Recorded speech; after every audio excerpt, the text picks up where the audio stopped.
Good morning, everyone. Welcome. My name is Menachem Creditor. It's my honor to serve as scholar in residence and rabbi for UJA Federation of New York. We bring you Torah and music, blessing, and community every weekday. We've been doing so since March 18th, 2020. Today it is Friday, July 18th, 2025. That's just about 5.5 years, I think, of Torah every single weekday morning. It's good to see all of you. Friends from Arts Against Anti Semitism, honored to have you here. Thank you for your holy work in the world. Cynthia and Arlene, it's good to see you. Penny, it's your job. I gotcha. 1,348 broadcasts. Thank you, my friend. It's good to see you. Shabbat Shalom. Michelle and Tara, Kara saying hi. Linda and Peter sending love to Frankfurt. Debbie, hope that you are well. Debbie, also hoping you're two Debbies in a row. Hi. Cecile and Jonathan, Dale and Barry, Jack and Cheryl, Boker Tov. Hi, Carl. Hi, Judy. Chana, sending love to you in Israel. Ron, hope that you are well. John, nice to see you, my friend. Neil, miss you. Nice to see you. Joyce and Marcia, good to see you. Daphne, my dear friend, Rabbi Daphne Lazar Price is here, everybody. She's on Instagram. She just got smicha a couple weeks ago. If you can give her some love from me, that would be awesome. Robin, hope that you are well. Oh, the screen is jumping. A lot of people just joined. Corinne and Lydia, Diane and Adrian, Karen and Sherry, good morning. Hi, Robin. Hi, David. Okay, let's take a breath, everybody. Sing a bracha, learn some Torah, get ready for Shabbos. Here we go.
All right, everybody. Good morning. It is broadcast 1,348.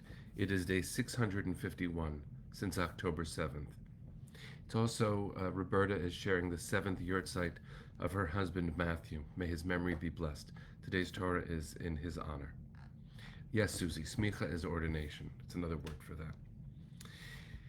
All right, friends. This week we have been learning together Parshat Pinchas, and we have discussed the strangeness of the text where Pinchas's name is spelled with a very small yud, and then the covenant of peace, the Brit Shalom, with which he is blessed by God after committing an act of violence, is fascinating because the word Shalom, spelled with a Vav, that Vav is broken in the middle, and both of those textual oddities are scribal traditions. They have to be that way in a Torah, even though if you saw that in any other letter of the Torah would need repair in order to be kosher. It sounds like a small detail, but what we derived from that, at least what we tried to learn from that, was that even when violence is necessary, and what a terrible sentence, but even when violence is necessary, It isn't the most godly way we can be. Rav Aaron Lichtenstein was a leader of the Hesder movement. In Israel, Hesder is a system where someone who is religious and wants to defend our people commits not to the 2 years of mandatory military service, but 5 years of combined learning and military service. And one of the things that we appreciate about that, and it's a deep, deep thing with many things to appreciate, but one of the things we appreciate about that is that it isn't one or the other.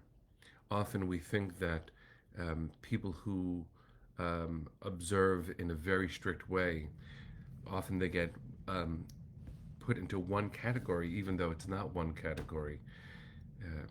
Serve to defend our people, and being a religious Jew is includes in it the obligation to defend our people physically. And so this Hesder system is a place of deep religious devotion and thinking, and of protecting our people through Tzahal. And I bring that up because Rav Aaron Lichtenstein gave a lot of thought, as the founder, one of the founders of this movement, to what it means to then wield weapons and be a religious Jew. He said, you could say that our enemies forced us to become experts at weapons, but it is also a mitzvah to defend our people. But that first part of it is where I wanted to spend just a moment. Because even when necessary, even if it's a mitzvah to defend our people, it would be a better world if no one needed defending.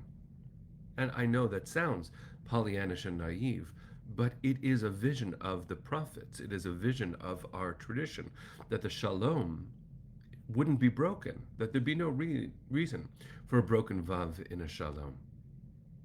We also looked earlier this week at the 5 daughters of Tzlofchad.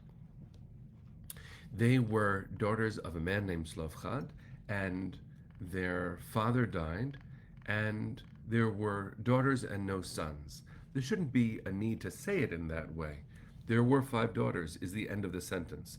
But when it comes to the laws of inheritance as described in the Torah until then, these 5 women, Machla and Noah, Chagla, Milka, and Tirza, Chogla, Milka, and Tirza, went up to Moshe and said, this isn't right. There are 5 of us, 5 daughters, and just because there isn't a son, our father's land inheritance and therefore family name should be erased. We should inherit too. Not only is their claim a radical precursor to the claims of justice that lead us forward as a people throughout time, it feels modern, it's biblical, but also Moshe's response to them in the aftermath of great trauma.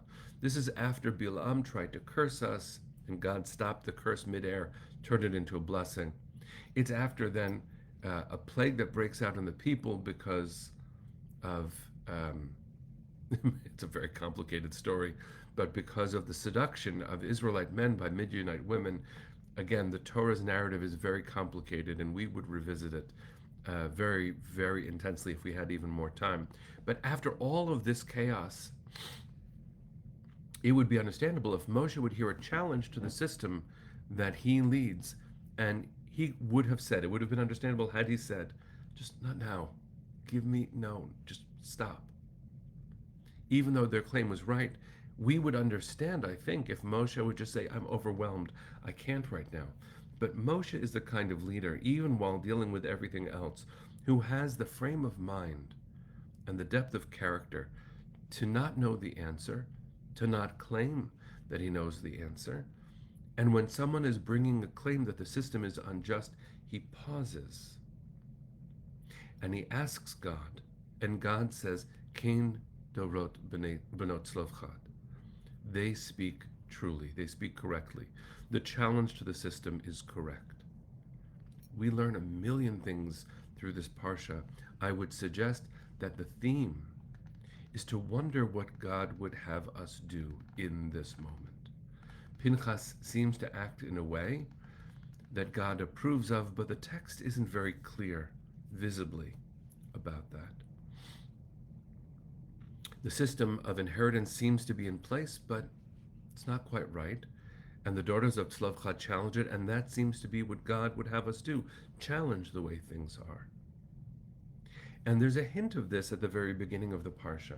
How does God describe Pinchas? Pinchas acting in a moment of deep communal threat. I'll just say it like that. There are other ways to describe it, but just for the moment. And he takes violent action. I think that the violent action he takes shocks God out of what God would have done, a violence that would have destroyed the people. That's for a different time. But the phrase about how Pinchas acted, Bekin'o et kinati, that's actually the way, Bekan'o et kinati, is the way that the text says God describes Pinchas's actions. Let's just think about that for a moment. Same word, Bekan'o et kinati. Pinchas, according to this read, channels what God's feelings are. And in fact, that's what Rabbi Shai Held suggests prophets do. Out of love for God, the prophet feels God's feelings when looking at the way society acts. I know it's a leap from the Parsha to what I'm about to say, but how important it is for us to consider. Why do we do the things we do? And when we see something is wrong in the world, I know not all of us believe in God the same way, but I'll still use the language. What would God have me feel? What is God feeling looking at this situation?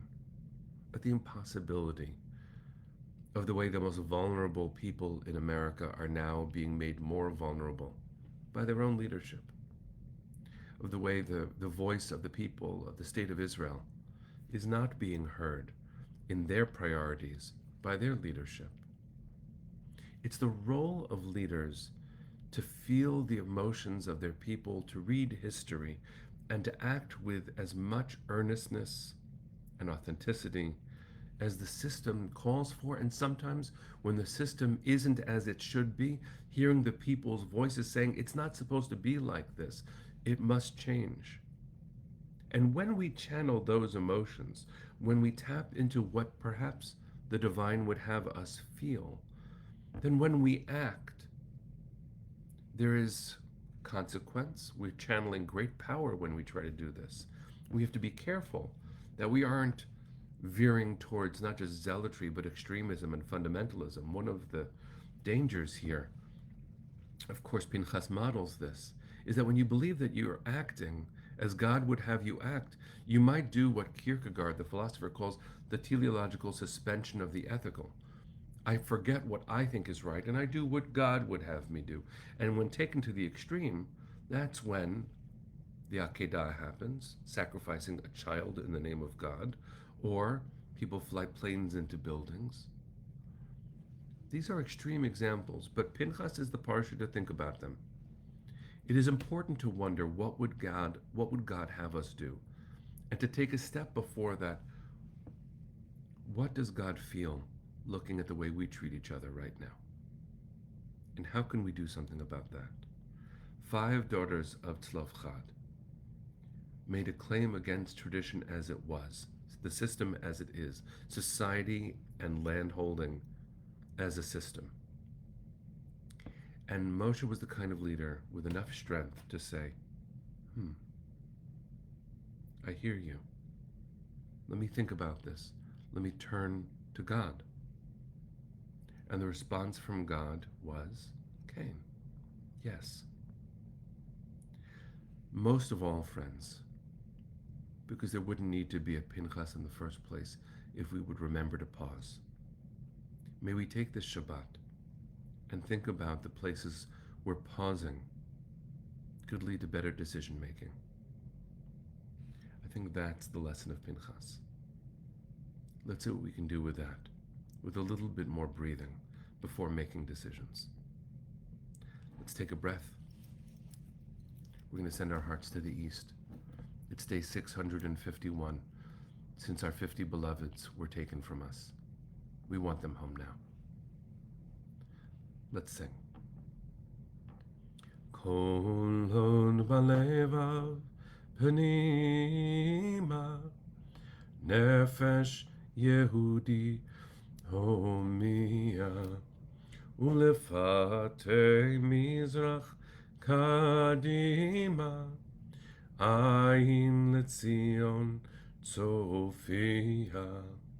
עוד לא עבדה תקוותנו, התקווה בת שנות 2000, להיות עם חופשי בארצנו, ארץ ציון וירושלים. להיות עם חופשי בארצנו, ארץ ציון וירושלים. Bring them home now. Am Yisrael Chai. Shabbat Shalom, friends. See you on Monday.